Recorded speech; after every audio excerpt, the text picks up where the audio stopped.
পাগল হয়ে গেছে সব এখন সিরিয়া যাওয়ার জন্য, সাবধান থাকেন। কোনো রকম জঙ্গি তত্ত্ব ঢুকবে না, সোজা বলে দিচ্ছে, যে নামে আসুক না কেন। এগুলো সবই ইহুদি নাসারদের চক্রান্ত, উল্টো আমাদেরকে ইহুদি চক্রান্ত বলছে লোকেরা।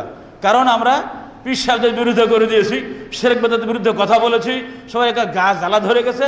ইহুদি বললে মানুষ খুব খুশি হয়। ইহুদি বেটা তোমরাই, তোমরা ইসলামকে ধ্বংস করে দিচ্ছ, তোমরা যারা জঙ্গিবাদী করো তোমরা হলে ইহুদিদের চক্রান্ত। তাহলে ওদের টাকা দেখে, অস্ত্রের কেনার পয়সা দেখে। আমরা সংগঠন চাইছি 35 বছর ধরে একটা মাইক কেনার পয়সা পাই না, আর তোমরা রাতারাতি এত লক্ষ লক্ষ টাকা দেওয়ার অস্ত্র কোথায় পাও? কে দেয় তোমাদেরকে?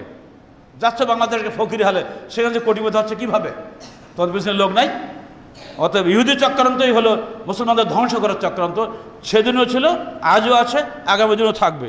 এমনকি ঈসা এসে বলবে ইহুদি কোথায়, গাছ পর্যন্ত বলবে এই মুসলমানরা, এই একটা ইহুদি লুকিয়েছে আমার গাছের পিছনে, আছে না হাদিসে? ইহুদি চিরন্তন শত্রু মুসলমানদের।